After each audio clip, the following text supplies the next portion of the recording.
Mike Ehrmantraut. The tragedy of a good man who became useful to evil. The quiet devastation of Mike Ehrmantraut. Mike Ehrmantraut looks like the man who has already made peace with himself. That is the trick. He moves through Breaking Bad and Better Call Saul with the stillness of someone who has seen every possible disaster and no longer wastes emotion on surprise. He speaks rarely. He watches carefully. He fixes problems other people are too frightened, stupid, or emotional to handle. AMC's own description places him as a go-to figure for Jimmy McGill, Gus Fring, Walter White, Jesse Pinkman, and Saul Goodman, the man called when the situation is already contaminated. But Mike is not peaceful. He is controlled. The difference matters. Peace is what a person finds when they have accepted the truth. Control is what a person builds when the truth is too painful to touch. Mike's entire character is built around that difference. He has discipline, intelligence, patience, and a brutally practical sense of consequence. He also has a wound so deep that his competence becomes a form of self-punishment. Mike's tragedy is not that he becomes a criminal. It is that he becomes exactly the kind of man he understands too well. Who is Mike Ehrmantraut? Mike Ehrmantraut is a former Philadelphia police officer, ex-Marine, private investigator, fixer, security operator, and killer. He is played by Jonathan Banks across Breaking Bad, Better Call Saul, and El Camino, with Better Call Saul expanding the emotional history behind the man Breaking Bad first presents as Saul Goodman's brutally efficient cleaner. On the surface, Mike's dramatic function is simple. He is the professional in a world full of amateurs, where Walter White is ego, Jesse Pinkman is impulse, Jimmy McGill is improvisation, and the Salamancas are appetite. Mike is procedure. He checks exits. He studies habits. He reads rooms. He speaks only when speech improves the situation. He does not posture because he does not need to. That is why audiences often admire him. Mike seems like the adult in the room, but the story is sharper than that. Mike's competence makes him useful to terrible people. His restraint gives evil a cleaner operating system. He does not create chaos like Walter, but he makes chaos manageable. He does not enjoy violence like the Salamancas, but he makes violence efficient. He does not lie with Jimmy's theatrical flair, but he lies to himself with far more discipline. Mike is the man who can solve almost any external problem, except the internal one that actually defines him. Surface identity versus real identity. Mike's surface identity is built from control. He is calm, blunt, dry, practical, and almost allergic to wasted language. He looks like a man without illusions. He sees through Walter almost immediately. He understands Jimmy's reckless charm. He recognizes Gus Fring's machine-like intelligence. He knows the criminal world is not romantic, glamorous, or clever. It is work, risk, leverage, and damage. That makes him feel morally superior to the people around him. Yet Mike's real identity is not so clean. Beneath the professional exterior is a man drowning in guilt. His silence is not just strength, it is containment. His competence is not just skill, it is compensation. His code is not just morality, it is an argument he keeps making against himself. Mike wants to believe there is a right way to do wrong things. That belief is the foundation of his tragedy. He divides the world into professionals and fools, clean operators and reckless men, necessary violence and stupid violence. He judges Walter because Walter lets pride infect the work. He judges the Salamancas because they enjoy cruelty. He judges Jimmy because Jimmy cannot stop turning damage into performance. But Mike's own line is already crossed. He may be more disciplined than the monsters around him, but discipline does not purify the work. It only makes the work quieter. The core wound that made Mike's wound is Matt. Better Call Saul reveals that Mike's son, Matt Ehrmantraut, became a police officer in Philadelphia and was pulled into corruption. Mike, already compromised himself, told Matt that taking dirty money was safer than refusing it. Matt took the money, but hesitated enough that corrupt officers feared he might expose them.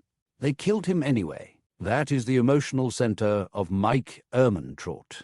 He did not merely fail to protect his son, he helped teach him the logic that destroyed him. Mike's advice came from experience, fear, and realism.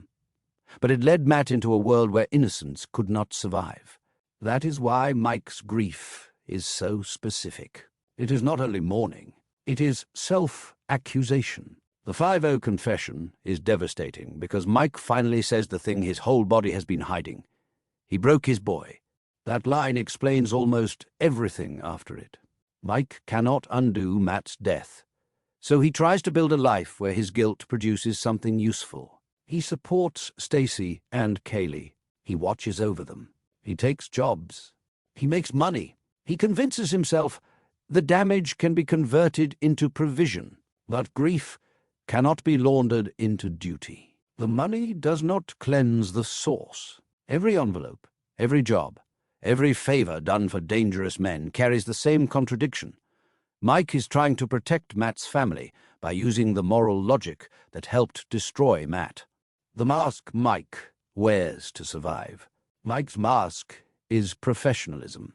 He does not present himself as a grieving father or a broken man.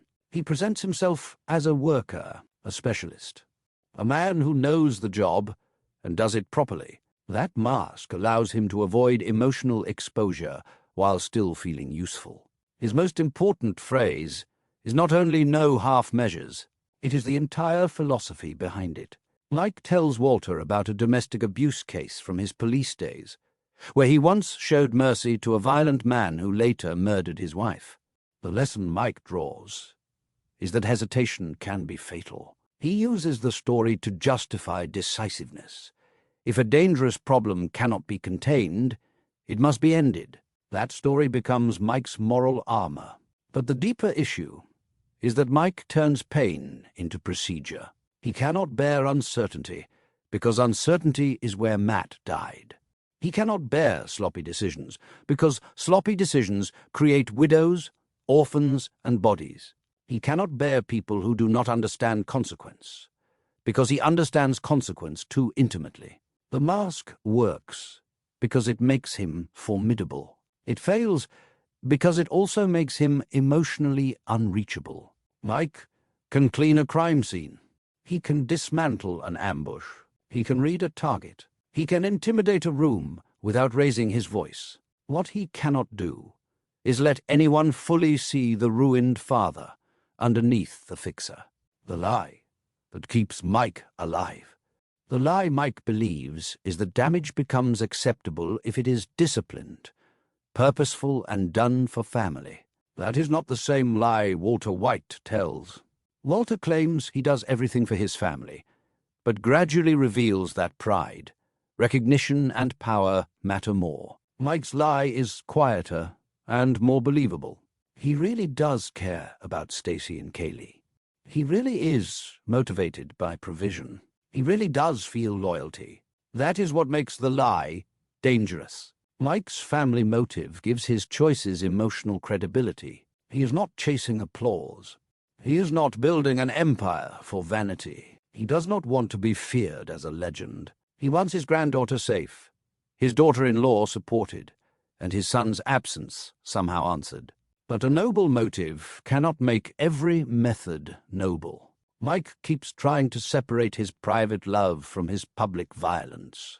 He wants Kaylee's innocence untouched by the source of the money. He wants Stacy protected from the moral dirt underneath the security. He wants his criminal work to remain compartmentalized, as though precision can keep corruption from spreading. The story refuses that comfort.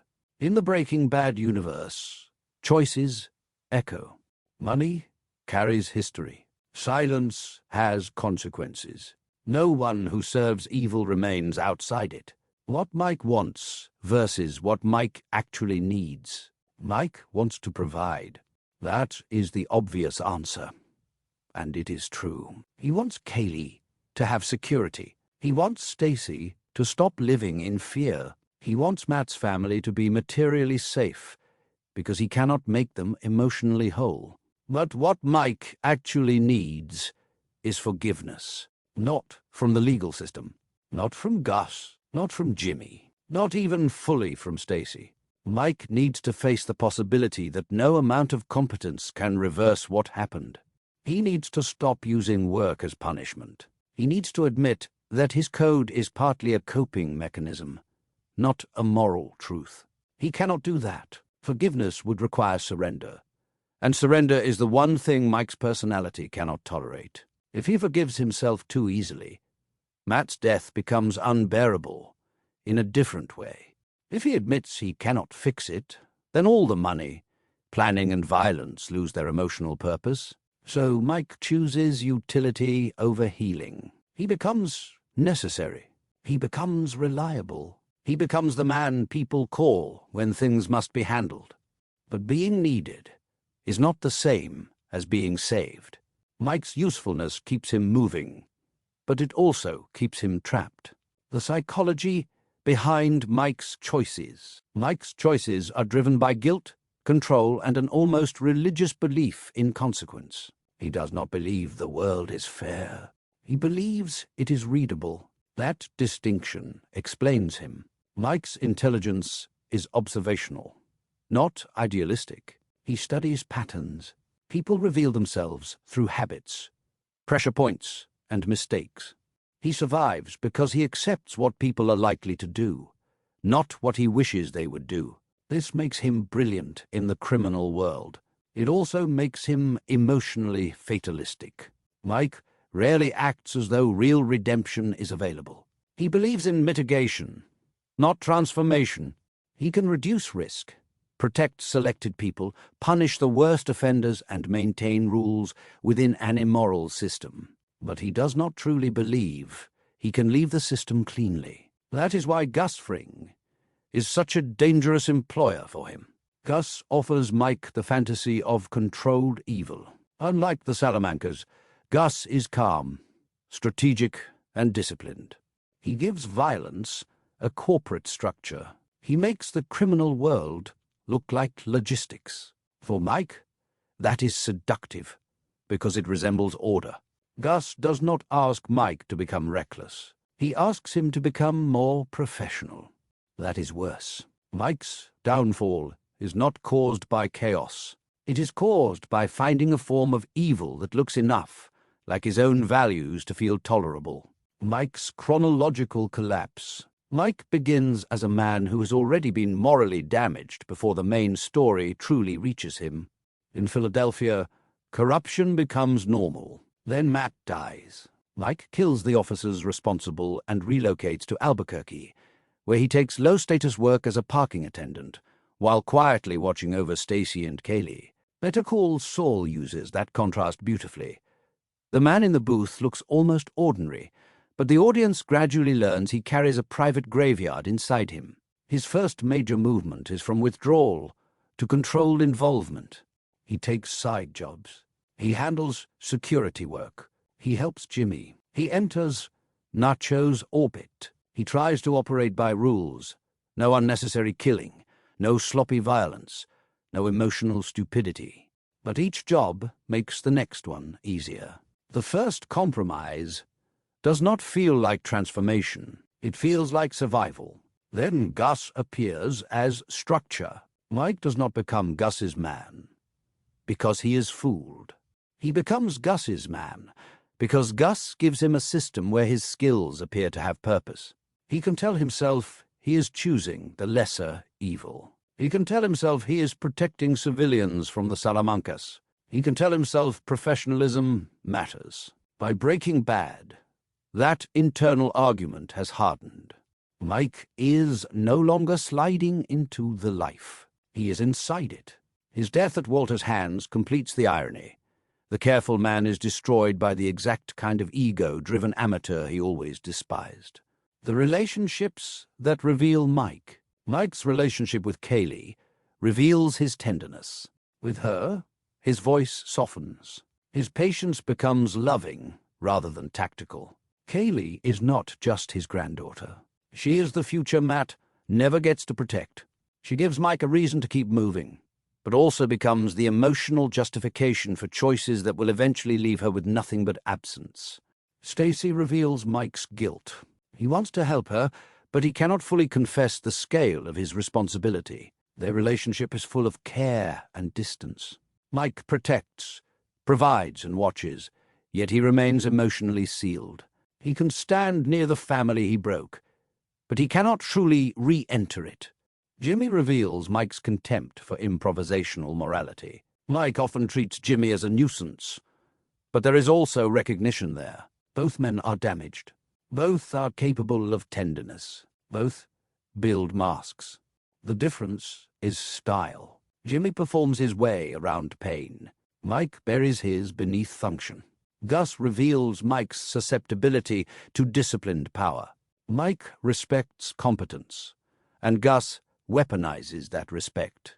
Their relationship is not friendship.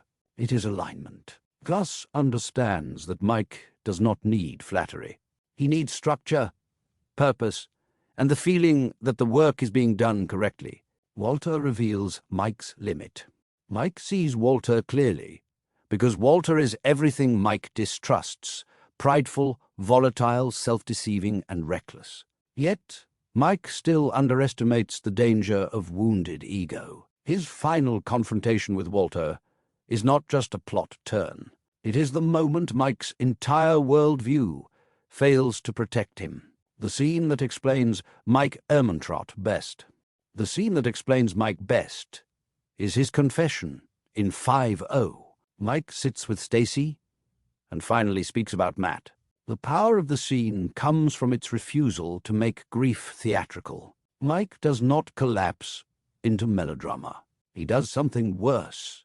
He tells the truth with the exhausted bluntness of a man who has repeated it privately for years. He admits he was dirty. He admits Matt was not. He admits he advised his son to take the money because refusing would put him in danger. He admits Matt did it, not because he wanted to, but because he trusted his father, and then Matt was killed anyway. The scene exposes Mike's central contradiction more clearly than any shootout or criminal job. On the surface, Mike is confessing a past event. Underneath, he is admitting that his entire identity as protector has been permanently contaminated. The man who knows how to read danger misread the danger closest to home. The man who lives by practical realism gave the practical advice that helped destroy his son. The man who later lectures others about half measures once took the wrong measure with the person he loved most.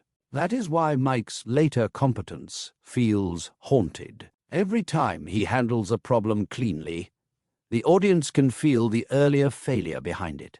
Every time he protects Kaylee, the audience knows he could not protect Matt. Every time he insists on rules, the audience knows rules did not save his son.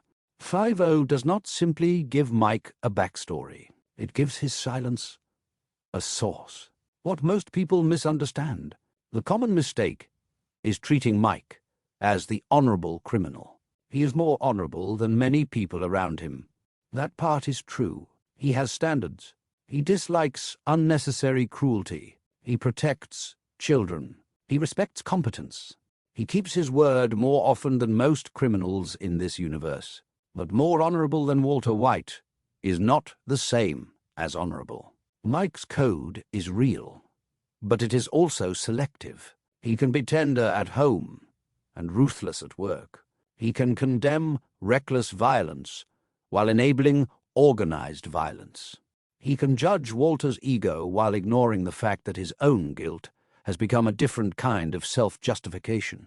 The show does not ask the audience to hate Mike. It asks something more uncomfortable, to admire him accurately. Mike is not a fantasy of clean masculinity. He is a portrait of controlled damage. His calm is impressive, but it is also defensive. His loyalty is moving, but it is also morally narrowing. His practicality saves, lives in one scene, and helps destroy them in another. The misunderstanding is thinking Mike's code saves him. It does not. It only makes his fall quieter. What most analyses miss is that Mike is not simply a contrast to Walter White. He is a warning that Walter is not the only kind of self-deception. Walter lies loudly.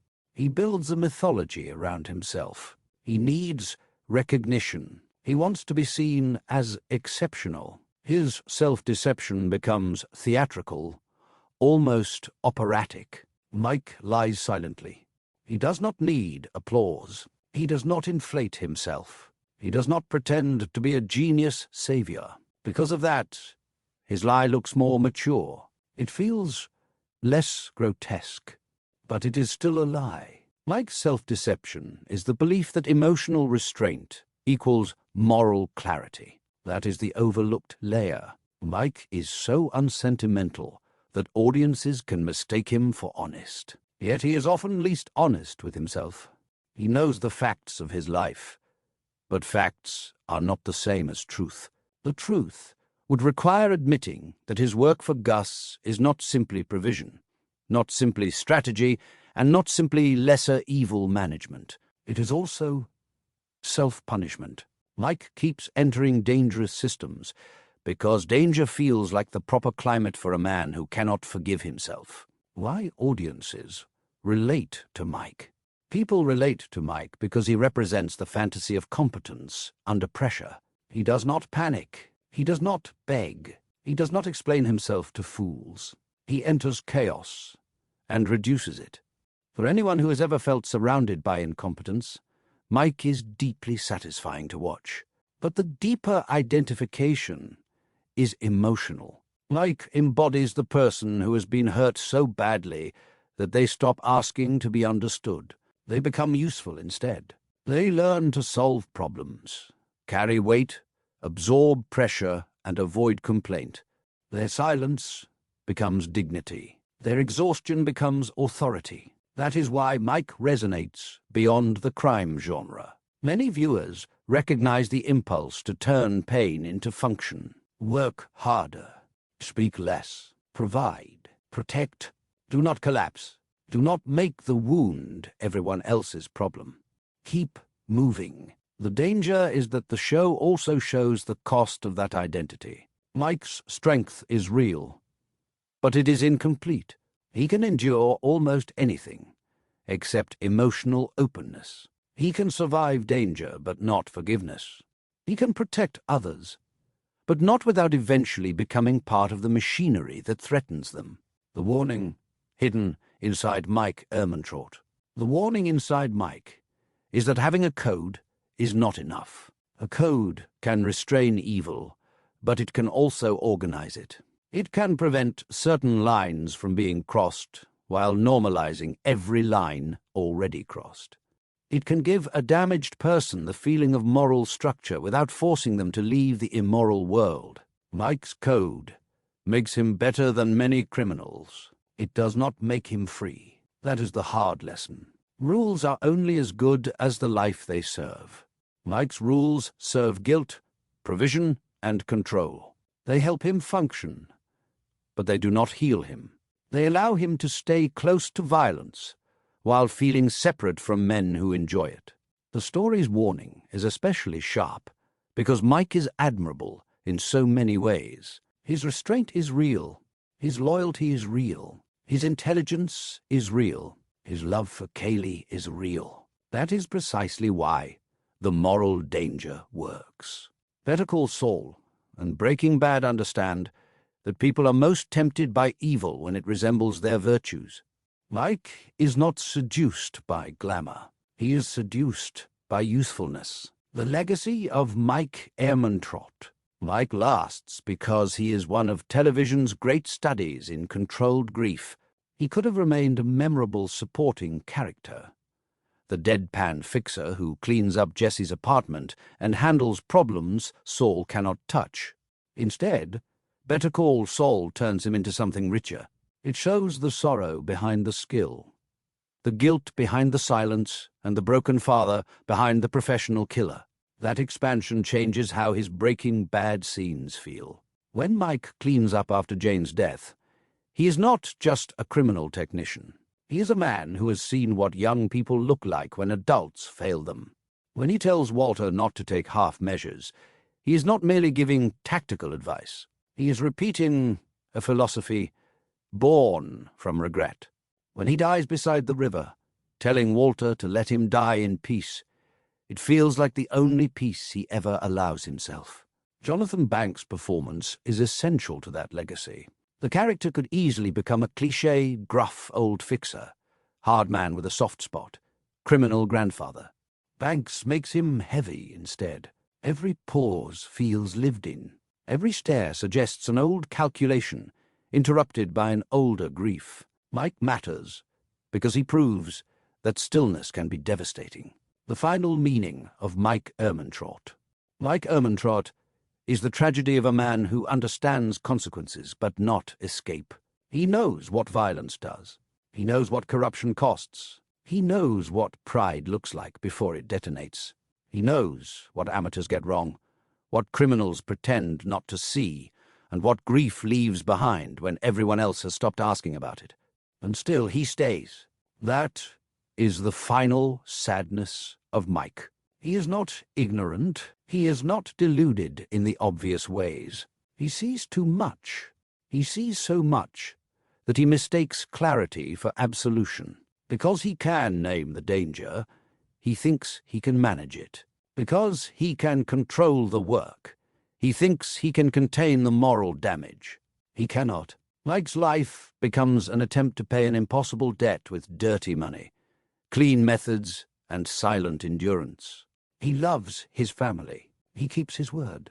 He does terrible things. None of those facts cancels the others. That is why Mike remains unforgettable.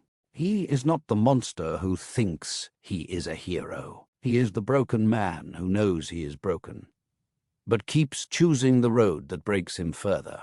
Summary. Mike Ehrmantraut is one of the most powerful characters in Breaking Bad and Better Call Saul because his strength is inseparable from his wound. He is calm, competent, and disciplined. But those qualities are not simple virtues. They are survival tools built around guilt. After his corrupt advice indirectly contributes to his son Matt's death, Mike turns grief into labor.